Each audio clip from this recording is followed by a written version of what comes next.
Hi, everybody. It's me, Shelly E. from Politics and Metro Conservative Media. And today we're having a different kind of conversation. I have two authors of the book, Welcome to America, that we're going to be discussing for the next 45 minutes or so. So let me introduce you to my guests.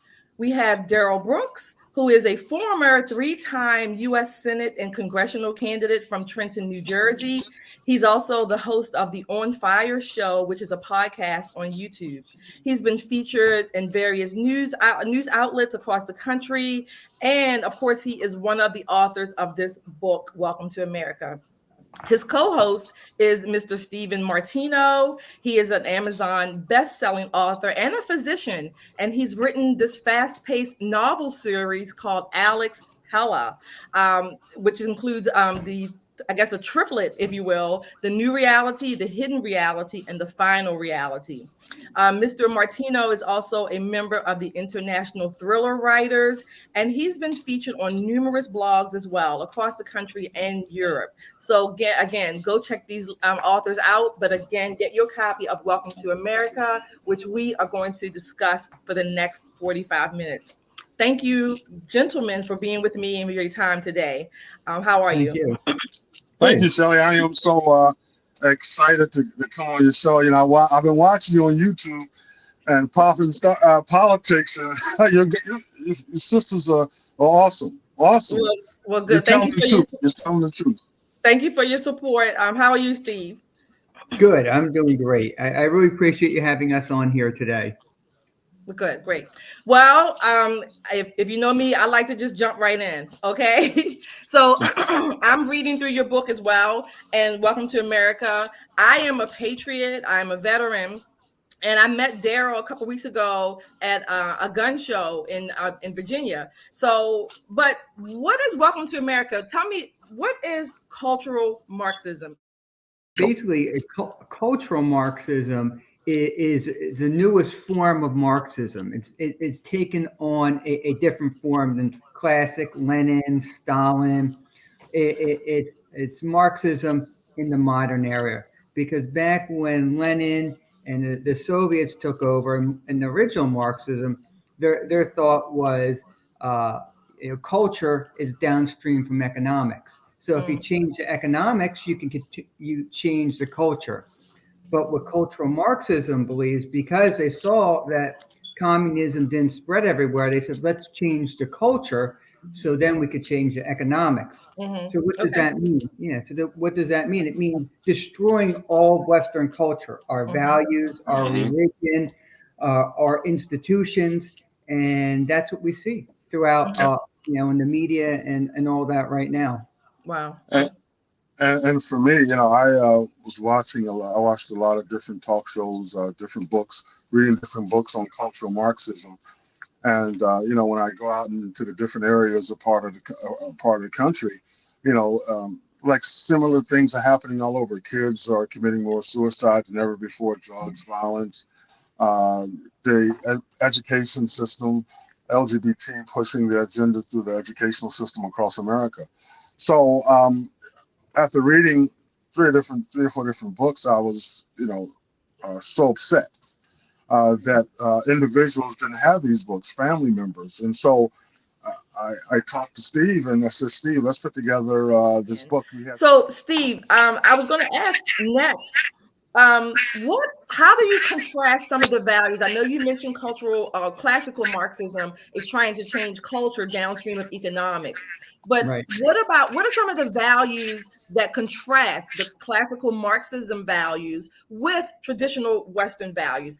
Well, Western values right now, it consists of family, it consists of religion, it consists of our current institutions, all the way back from, it really all the way goes back to Greece and before. So with classical Marxism and communism, they want to rewrite it. They want new institutions based upon the government. They want people not to rely on themselves, so individualism is gone, and they want the state to take over initiative, industry, family. They want you, they want you to be cradle to grave. So That's the real difference between it. We love our independence. That's what Right. we fight here for, America. That's why my forefathers came here. They came from Italy. They were killed by the fascists. They came over here in World War II, and then they fought the fascists. Mm-hmm. So that's been installed in my life, and we're staunch individualists. Communists, they're staunch, pro-government, anti-church, anti-family, anti-individualism, and that's what they're trying to change America into. Yep. Through Yep. changing their culture. Yeah. And I think I know we see this in so many ways every day, but let me be a little contrarian. Okay, I'm gonna as if I was someone from a Marxist or a progressive side. Let me just be a little contrarian. So I have plenty of people that I'm engaged with to a degree that talk about, well, the rich are getting richer, the poor are getting poorer. There's more and more widening gap between the rich. A smaller number or fewer number of the rich, uber rich, own 40% or more of the wealth of the economy of Americans. So I hear people say these things. The middle class takes hits all the time, from big government hits down to your local taxes and any other mandates that come to fore. So why wouldn't a progressive latch on to Marxism? Why shouldn't they? Well, I'll go one step further. My kids are getting out of college right now, and they're saying, what's the use of capitalism? Because I have a 4-year degree and can't get a house, and I'm living with mom and dad. I'm a fun person, but when you're 24 years old, you want to be on your own. Mm-hmm. That comes down to the flaw. We're not really in a capitalist society. We're more in a corporatist society. So that really, we have to go and change the laws with the country, make it pro small business, pro and have the tax breaks for us. All the tax breaks are for the rich right now.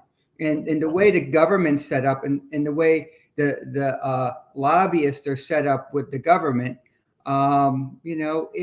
it's meant for the big corporations, and only a very small fraction of people fit into that category of the uber rich. You could tax them all you want, and I'll be honest with you, you won't even make a dent out of our national debt. So you really have to do things to grow the wealth for society, and that really comes from the top to the bottom with the government itself. Doesn't mean we have to overthrow the government. We just have to make amendments so corporate America does not have such great influence. Have terms for the congressmen. Really try to hold their feet to the fire. I mean, that's a whole different ball game. So I'm going to ask you, Daryl, when we know that, at least from a political perspective, the Democrat Party, Black people, our community, if you will, votes about 90% consistently in the Democrat Party. But the policies that come out really advocate cultural Marxism, let alone classical Marxism. Why wouldn't our community go for that? Because it's, I talk about when I was young and down in St. Mary's, Georgia, my mother and grandmother, Mama Gracie, she raised me in the summertime.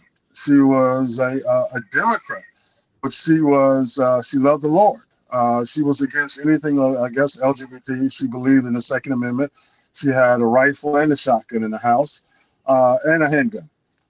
She believed in family and the family. Yeah, you got over. She believed in the family structure. So if you look what's happening now, I'm talking about 2023. More violence, bad education, kids dropping out of high school, kids graduating from the 12th grade with a 3rd grade reading math level. And this is Democratic areas. So you can go to the inner city and suburb, and they are still having this problem, whether they're Black, white, or Spanish, brown. They have these problems. More kids, more kids are living a filthy lifestyle, a really filthy lifestyle. You had in the video where those kids, I think it was in Chicago or someplace where they jumped a person on the street, a young girl on the street. These are the filthy lifestyle, the videos, the TV shows, the violence that they're watching, the movies, reality shows. all these different things that kids are watching and families are watching, where it's okay to do whatever. And so we're living a filthy lifestyle. And one of the problems is that these kids are growing up in these areas, and they're going to be becoming more dangerous than ever before. It's so we even talk about in the book, while your son comes home to his father and mother saying, "Hey, Dad, I want to be a girl," and there's nothing you can do about it. He'll tell his mother or father, there's nothing you can do about it. I mean, can you imagine today in society, your son and your daughter comes home to you and says, the daughter says, I want to be a boy, father, I want to be a girl, and there's nothing you can do about it. And they're teaching this stuff in high school. Right. And even you look what's happening in New Jersey. They passed the bill to LGBT education.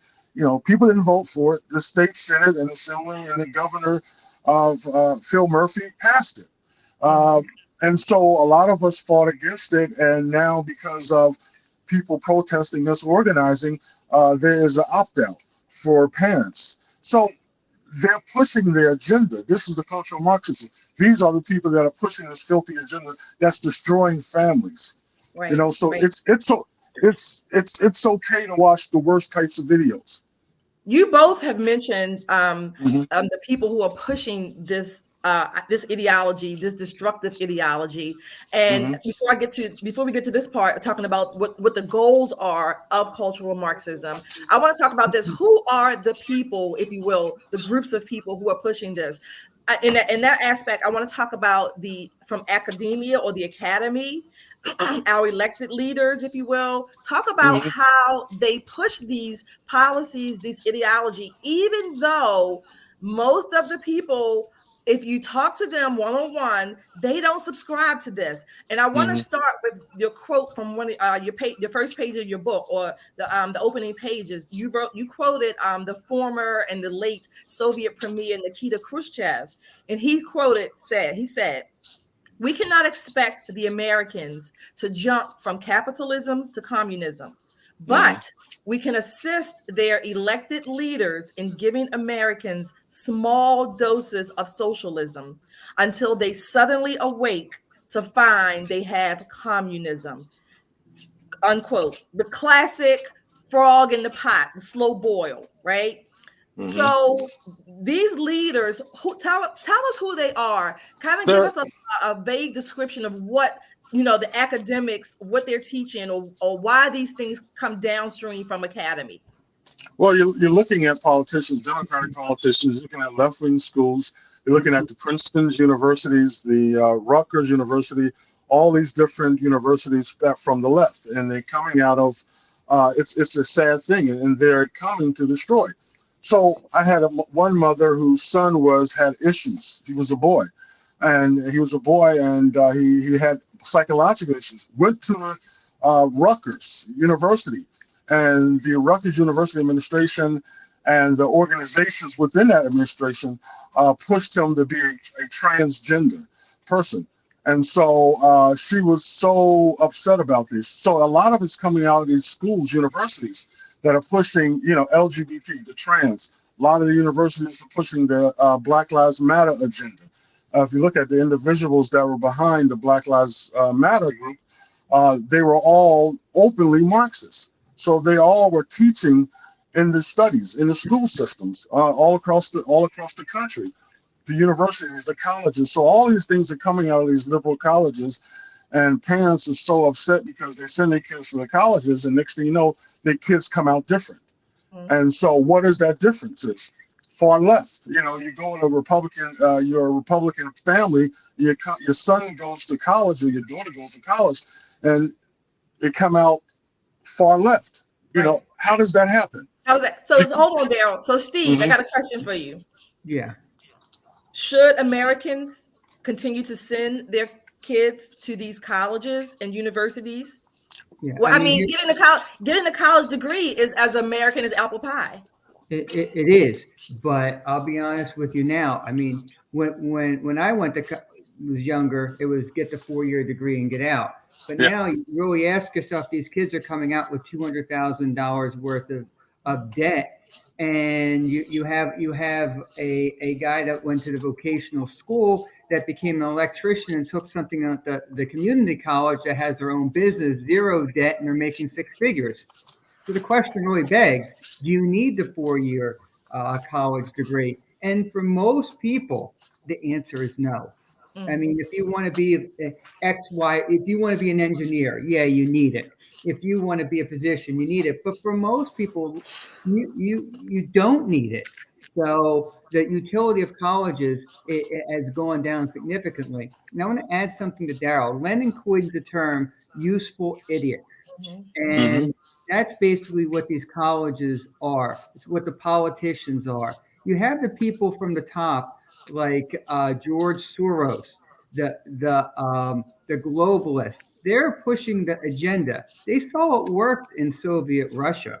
They saw that how did they take over the country? They took over the institutions. They got this is what a KGB agent says. He has this great interview, but they keep on taking it down off the internet. They showed they brainwash the most vulnerable. Who are the most vulnerable? The disenfranchised and the young. Mm-hmm. So they'll go to the colleges, they'll go to the schools, and then the professors and all that are the useful idiots. And guess who Mm-hmm. the communists kill? The first people they kill when they take over, it's the professors. Everyone they use. That's the way it So works.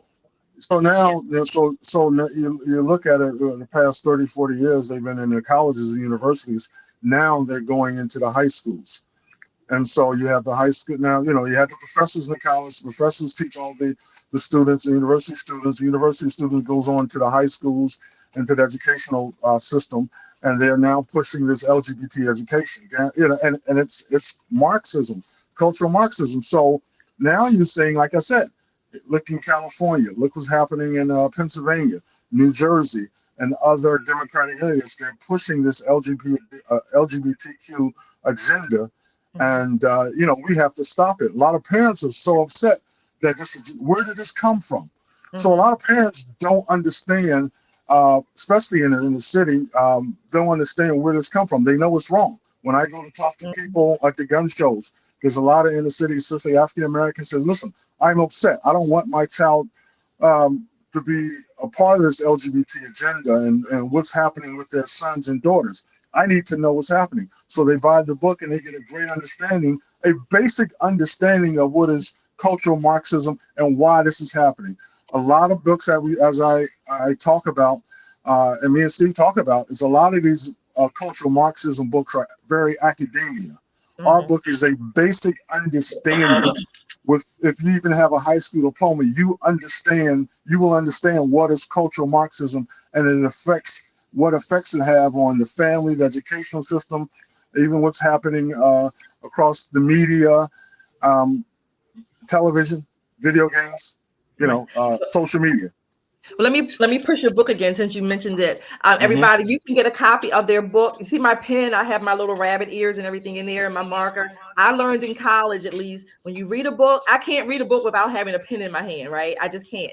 But it's called Welcome to America. You can get this book. You can get it from Daryl, their website. You can go to Amazon. It's all over. You can buy it. It's a very, like Daryl said, it's a very basic reading, and you still walk away with a lot of understanding, particularly if you didn't even understand from the beginning. I have a theory that I've come up with, and I mean, I Mm-hmm. may not have been the first person, but I'm just going to take credit for what I own.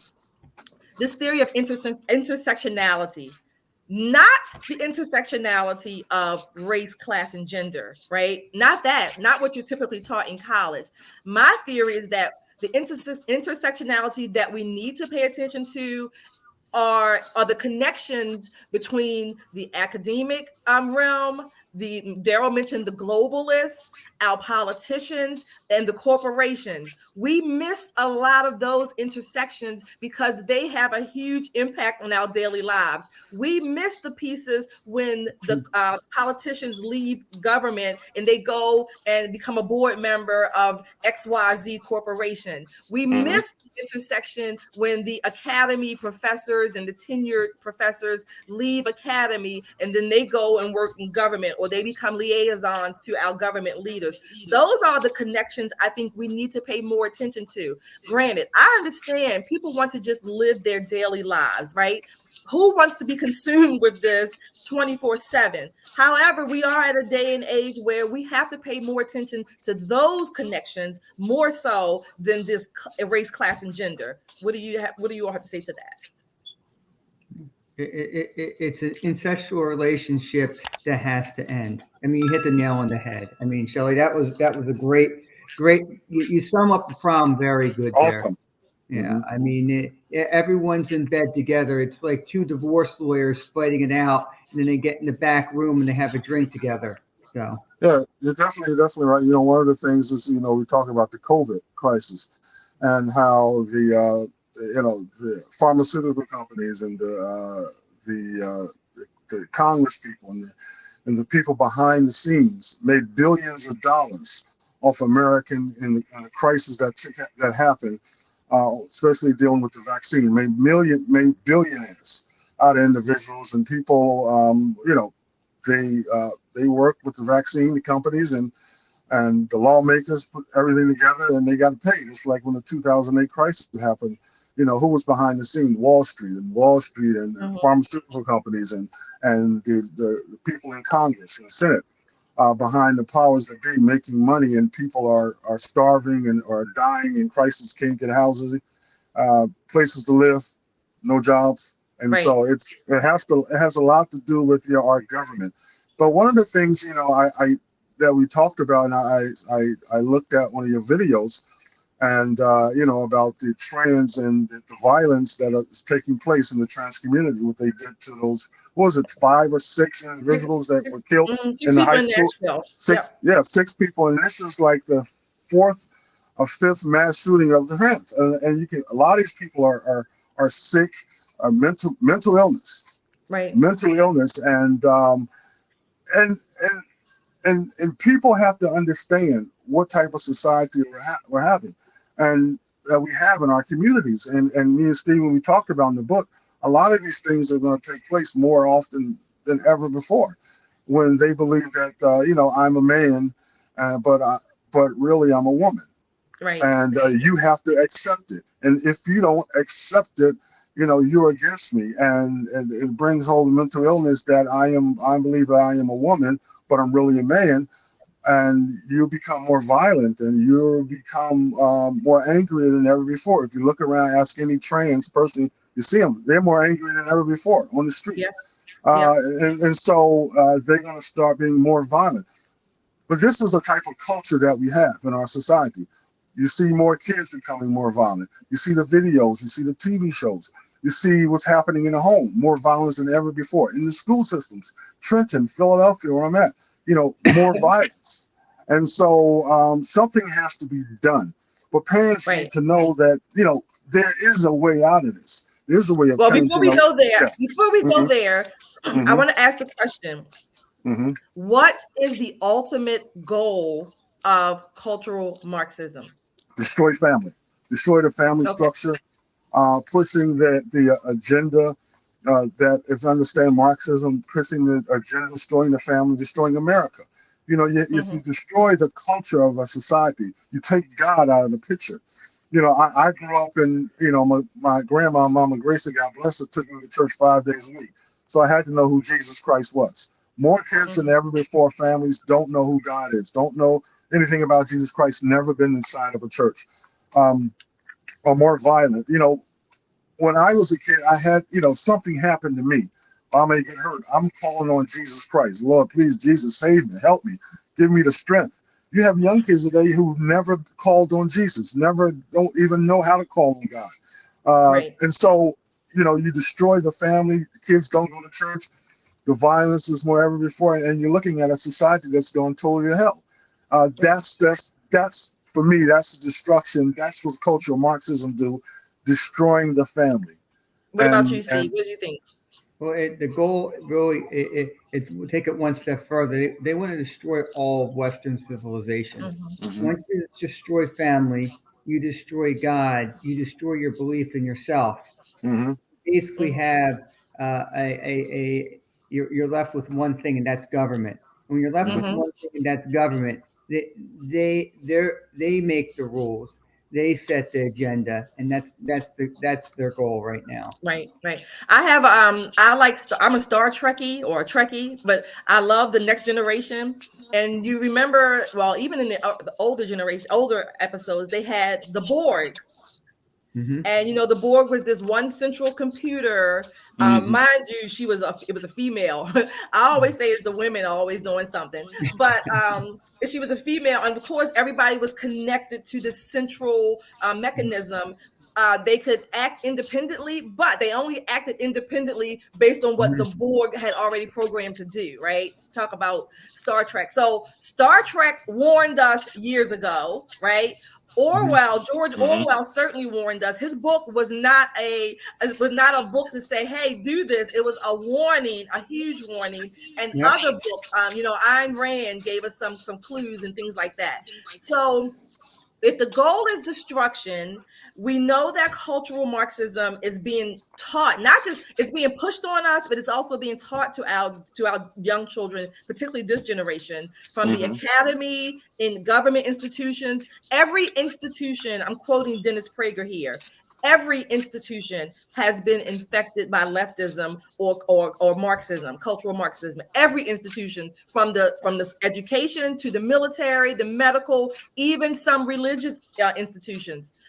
What can we do? What do we do? What are your average Americans supposed to be doing right now, or what should we be doing to stop this? If we can stop it, number one, and if so, what do we do? You describe what we put in the book. It's called The March Through the Institutions. And when the people who came up with cultural Marxism, at which we talk about the Frankfurt School, their goal was to march through the institutions.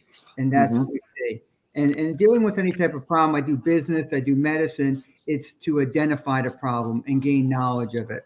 So the first thing you have to do is identify what's going on and understand it. And that's step one. That's why we write a book like this. So you can identify, you can say, this is the problem, this is examples, and this is the goal. Once you understand the problem, once you understand the motives, you can do something about it.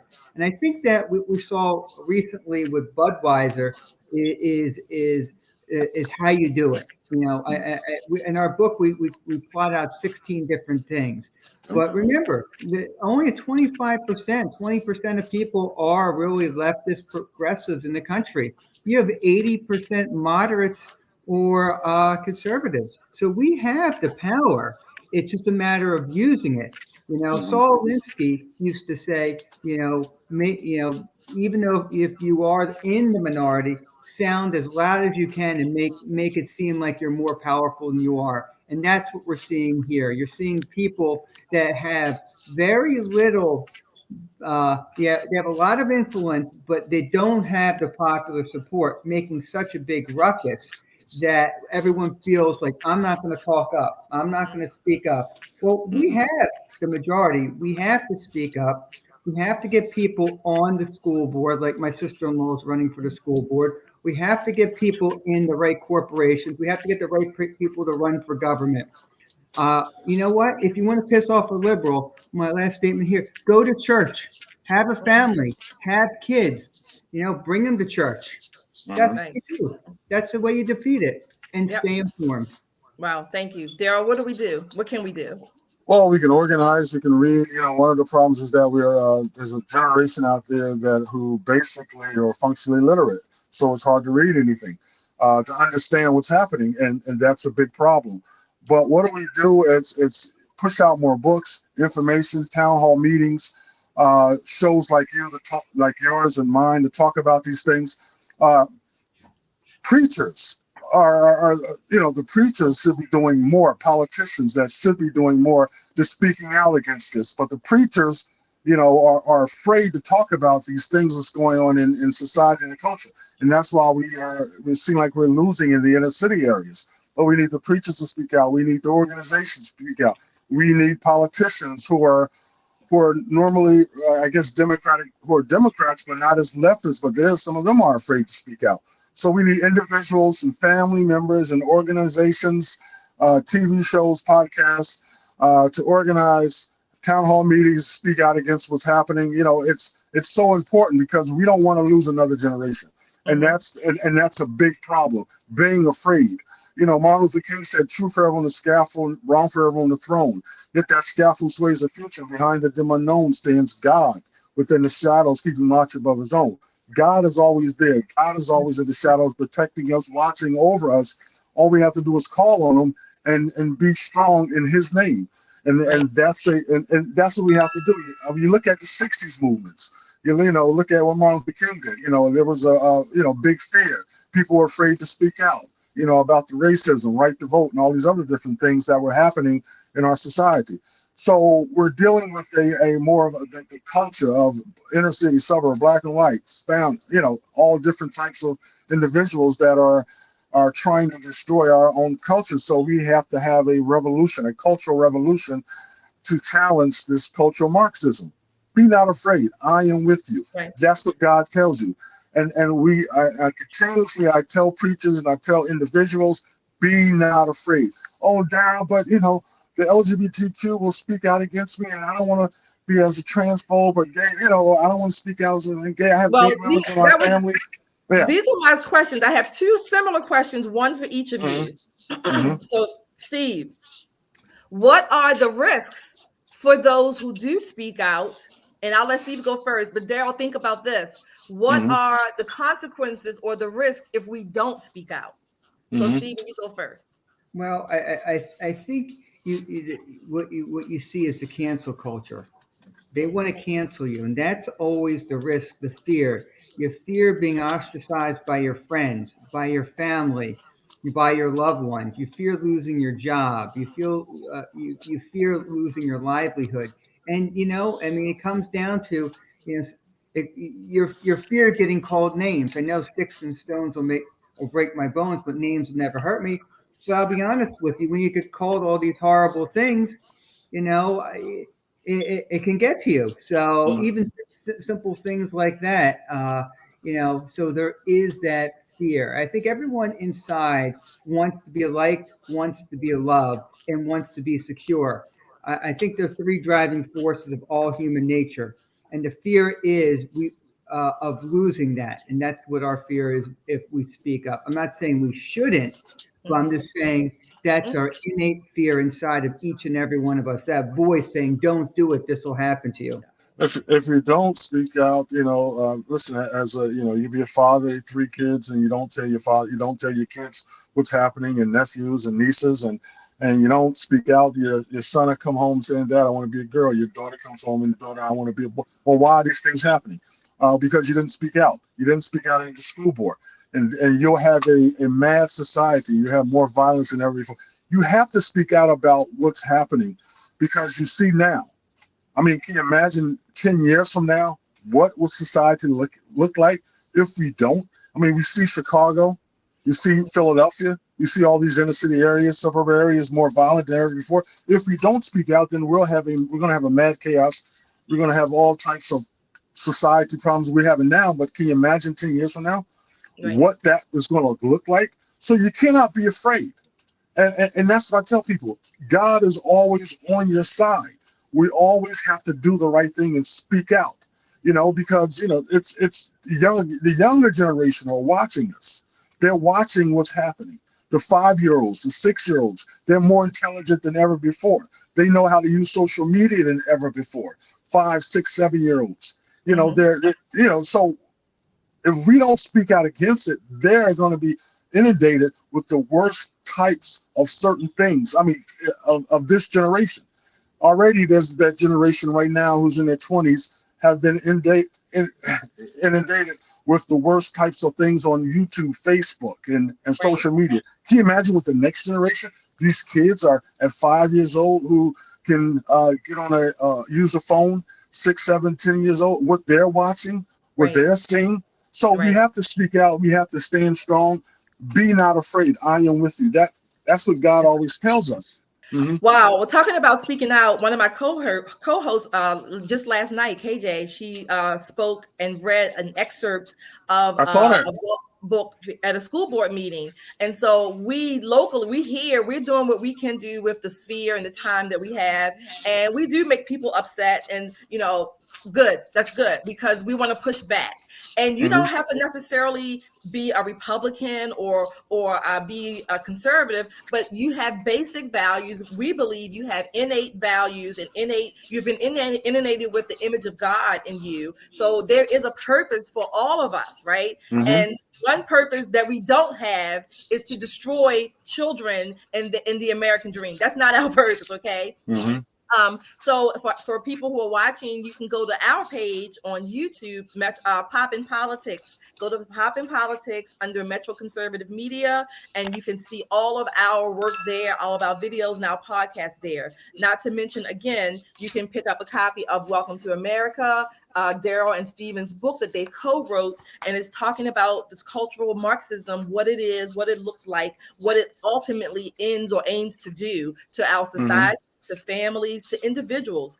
One of the last things that I want to mention in your book on, I think it's page 85, I have it here, when talking about what we can do. As a veteran, as an American, as a patriot, I definitely love number 13. It sums it up well. It says, basically, live the American dream.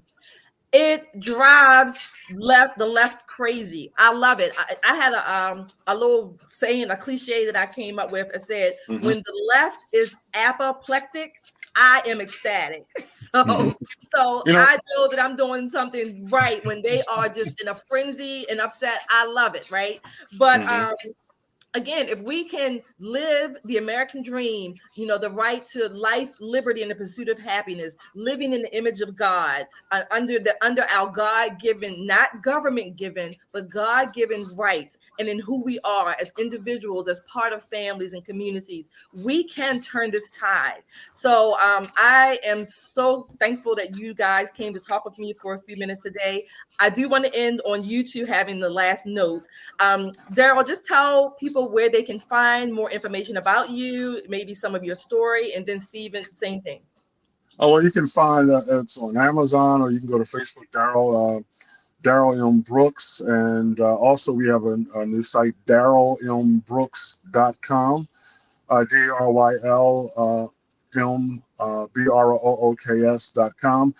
Also, I just want to say this, you have to, when you see things like that happen in the school system and books like that, if they don't take it out, you have a right to shut the school down, protest, organize, get parents excited and angry about what's happening in that school and the books that they are pushing in the school. You can shut it down, and you cannot be worried about going to jail. Remember, I said God is on your side. Organize, protest. If you need some help, we'll come down. I'll come down, whatever. But it has to stop. And the school system has to know there's some consequences that they have to pay if they keep doing what they're doing. They have to know there's consequences, and that's what it's all about: pushing the cultural Marxism, letting you know that there's some consequences. If you don't do this, we will do this, right. And we have God on our side, and right. So you can't be afraid. So that's what I have to say. Thank you. Thanks, Steve. Where can we find more information about you or some of your story? Well, I first of all, I'd like to thank Mike Lindell, a man who actually spoke up for what he believes. He actually just put us on both of our books onto my store, so you can get our books, 37 Days and Welcome to America, at my store. And I think that I think we all need to be a little bit more. I always say, like Jesus. Of course, I'm a very religious person, but we also, because of what Mike Lindell does, spoke his mind, was attacked economically, personally. He's an inspiration right now to me. And I feel honored to be on his store right now with both of our books. I feel honored to work with Daryl, and I also feel honored to be on the show. Thank you very much. Thank you, gentlemen, for joining with me today and in your busy schedules. Again, audience, you can get their books at mystore.com. The book is called Welcome to America. They do have another book called 37 Days, I think it's called. Yeah, disenfranchisement of a Philadelphia poll worker. Got it. So, all right, that's their book. So please go Thanks, there, Anthony. support them, support our page, metroconservativemedia.com and popinpoliticslive.com. You can also see us on YouTube at Pop and Politics, and the and is spelled out. So there it is right there at the All right. bottom. And I want So to have you on again, the show. we'll be on your show. Thank you, gentlemen. Thank you, Steve. Thank Thank you. you, Daryl, for your book. And I want you, again, audience, go out and buy it. Go out and buy it. Welcome to America. You can spend a couple of dollars on something that is really valuable for your life and that will make an impact, particularly for your children and your grandchildren to come. So, Mhm. again, thank you for your time. Thank you for talking with me today. And I hope you all out there in audience land, I hope you learned something, and I hope you are inspired to go do good things for your family, for your community. Thank you.